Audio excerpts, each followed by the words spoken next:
ಈಗ ನಾವು ಪ್ರೂವ್ ಮಾಡಬೇಕಾದ್ರೇನು tan inverse 1/5 plus tan inverse 1/7 plus tan inverse 1/3 plus tan inverse 1/8 ಎಲ್ಲದರ ಬೆಲೆ ಏನಾಗುತ್ತಂತೆ 5/4 ಅಂತ.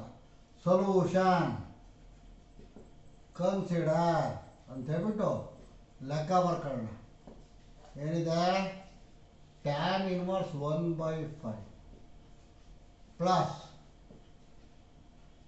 tan inverse 1/7 plus tan inverse 1/3 plus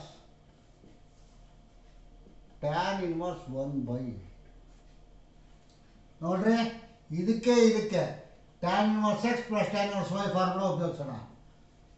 tan inverse x plus y divided by 1 minus x into y. ಅಲ್ಲಿಗೆ ಇವೆರಡಕ್ಕೆ ಆಯ್ತು, ಮಧ್ಯ plus ಇದೆ, ಇವೆರಡಕ್ಕೂ ಅದೇ ಫಾರ್ಮುಲಾ ಉಪಯೋಗಿಸೋಣ.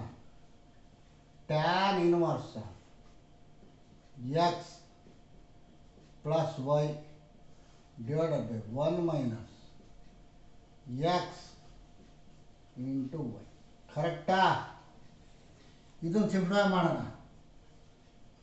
tan inverse 7 1 7 plus 5 1 5 divided by 7 5 35, ಮಧ್ಯ ಚಿಹ್ನೆ ಮೈನಸ್ ಇದೆ, 1 1 1 plus tan inverse 8 1 8 plus 3 1 3 divide by 8 3 24, ಮಧ್ಯ ಮೈನಸ್ ಇದೆ, 1 1 1.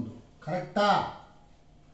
ದಿಸ್ ಈಸ್ tan inverse 7 5 12, 35ರಲ್ಲಿ 1 ಹೋದರೆ 34 ಪ್ಲಸ್ tan inverse 8 3 11, 24ರಲ್ಲಿ 1 ಹೋದರೆ 3.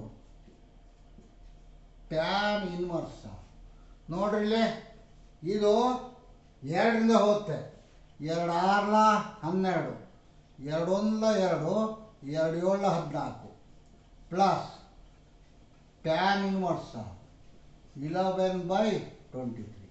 ಮತ್ತಿದು ಫಾರ್ಮುಲಾ ಉಪಯೋಗಿಸ್ಬೇಕಲ್ವಾ? ಉಪಯೋಗಿಸೋಣ. tan inverse ಇದು ಎಕ್ಸು, ಇದು ವೈ,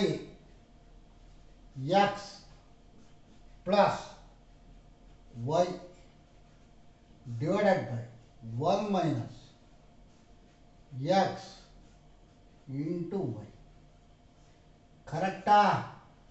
ಇದು tan inverse 23 ಇಂಟು 16 ನೋಡ್ಬೇಕಲ್ವಾ? 3 6 18, ದಶಕ 1, 6 12 1 13 ಪ್ಲಸ್ 17 ಇಂಟು 11 ಅಲ್ವಾ? 17 10 170, 17 10 ಆಯ್ತು, 17 1 17, ಎಷ್ಟಾಯ್ತು? 187 ಆಯ್ತು. ಕರೆಕ್ಟಾ? ಈಗ 23 ಇಂಟು 17 ನೋಡಬೇಕು. 23 ಇಂಟು 17 ಅಲ್ವಾ? 7 3 21, 2 7 2 14, 14 2 16, 1 3 3, 1 2 2, 1 9 3, 391 ಆಯಿತು.